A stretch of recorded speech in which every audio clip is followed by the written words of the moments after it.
Hello दोस्तों, आपका स्वागत है। नमस्कारम। क्या आप जानते हैं कि 1946 का जो साल है वो भारत के इतिहास में बहुत ही महत्वपूर्ण है। और स्पेसिफिकली आज की तारीख जिसका हम जून 16 में हैं आज। तो आज की तारीख बहुत ही महत्वपूर्ण है। लेकिन ये क्यों है, इसके बारे में हम चर्चा करेंगे इस वीडियो में।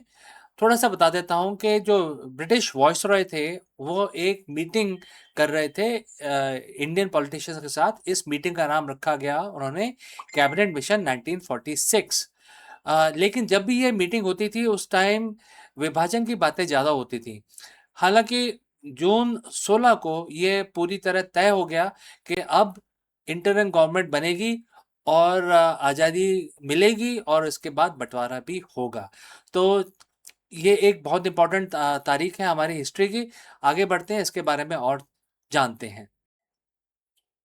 तो दोस्तों, कुछ ऐसी तारीखें होती हैं, ऐसा कुछ हिस्ट्री होती है जो हमारे पन्नों पे दर्ज नहीं होती, लेकिन हमारे डीएनए में पाई जाती है। हम सब जानते हैं 15 अगस्त 1947 को इंडिया को आज़ादी मिली। लेकिन इसका रास्ता 1947 में शुरू नहीं हुआ। इसके रास्ते में काफ़ी मोड़ आए और पहली दफ़ा ये 1946 में इसका रास्ता तय किया गया, जो काफ़ी मीटिंग्स के बाद ये एक मुकाम आया। आज हम बात करेंगे उस साल की जिसमें भारत की तकदीर हमेशा के लिए बदल दी। हम बात करेंगे 1946 के उस कैबिनेट मिशन की, जिसके विफल होने से एक खंड भारत के सपने को चकनाचूर कर दिया।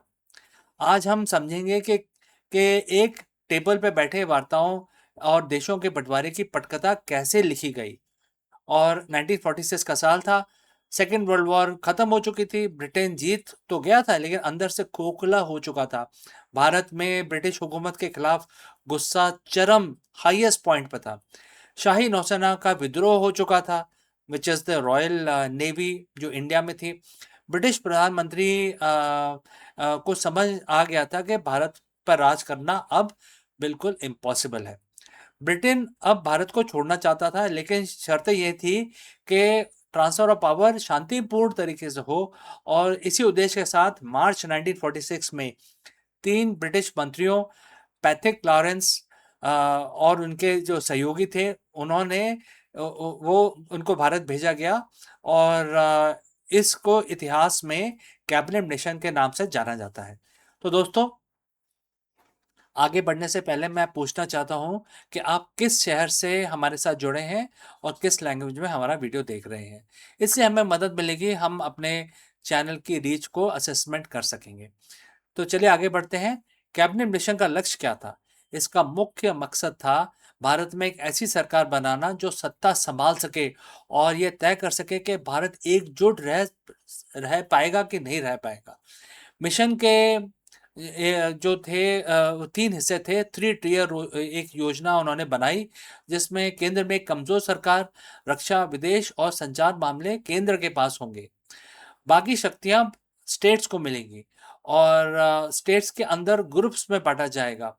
तो जो कांग्रेस उस समय जो लीडिंग पार्टी थी, उनको लगा कि ये तो ढीला-ढाला ढाँचा है और मुस्लिम लीग को इसमें पाकिस्तान की झलक दिखाई देने लग गई।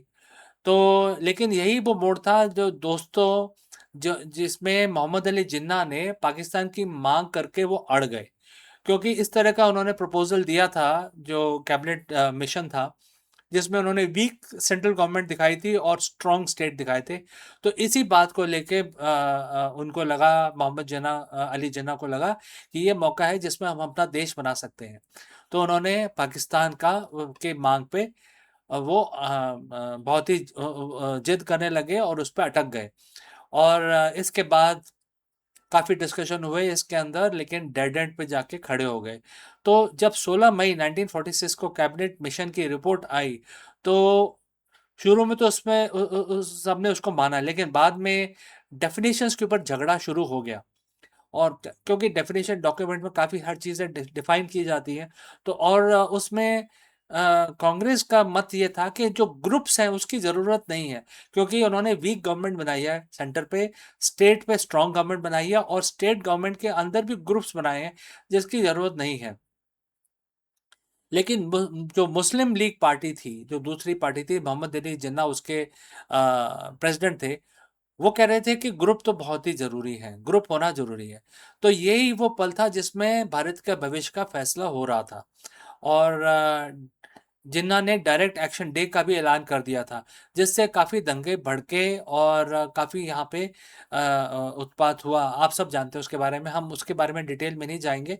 हम सिर्फ इसकी बात करेंगे कि यहाँ पे 16 जून को क्या डिस्कशन स्टार्ट हुआ और 2 सितंबर 1946 को जवाहरलाल नेहरू के नेतृत्व में अंतरिम सरकार, जो इंटरिम गवर्नमेंट थी, उसका गठन हुआ, जो जो देश का कार्यभार संभालेगी।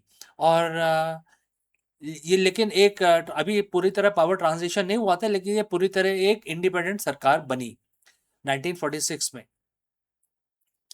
और इसके बाद जो काफ़ी कुछ हुआ इसके अंदर, इंडिया और पाकिस्तान फॉर्मेशन के बाद काफ़ी लोग इधर से उधर गए, उधर से इधर आए, काफ़ी लोगों तो काफ़ी कुछ हुआ, वो हम डिस्कस नहीं करेंगे। लेकिन 1946 का साल हमें यह सिखाता है कि जब बड़े फैसले बंद कमरों में लिए जाते हैं तो विश्वास की कमी होती है और इसका खामियाजा आम जनता को भुगतना पड़ता है। 1946 की उन नाकाम वार्ताओं ने 1947 की आज़ादी तो दी, लेकिन साथ में बंटवारे का भी एक जख्म दिया, जो आज हमारे इतिहास में अच्छी तरह मतलब कुरेदा गया है। आज हम पीछे मुड़ के देखते हैं तो कैबिनेट मिशन सिर्फ एक प्रशासनिक डॉक्यूमेंट नहीं, बल्कि भारत की तकदीर बदलने वाला वो मोड़ है, जैसे आज हम जिसने हमें आज आज का मॉडर्न इंडिया दिया। अगर हम इसको देखें तो हमारे को सीख मिलती है, जानकारी मिलती है कि फ्यूचर में हम इस तरह के काम ना करें जिसमें वीक गवर्नमेंट इस तरह का बनाया गया कि सेंटर पे गवर्नमेंट वीक होगी और ग्रुप्स होंगे और स्टेट गवर्नमेंट स्ट्रांग होगी। तो मतलब ये पूरा का पूरा जो इंडिया अगर छोड़ के जाता है अंग्रेज, तो पूरा उसको तोड़ने का इनका प्लान था। तो ये जानकारी हमारे को 16 जून 1946 में मिली, जब ये डिस्कशन आगे बढ़ा। तो दोस्तों, इस वीडियो को अपने दोस्तों के साथ, अपनी फैमिली के साथ ज़रूर शेयर करें, हमारे चैनल को सब्सक्राइब करें। मिलता हूँ अगली बार। और अगर कोई इसमें आपके पास कोई पॉइंट है या आपका कोई सवाल है तो ज़रूर हमें कमेंट करके बताएं। तो मिलता हूँ दोस्तों अगले वीडियो में, तब तक के लिए अपना ख्याल रखें। जय हिंद।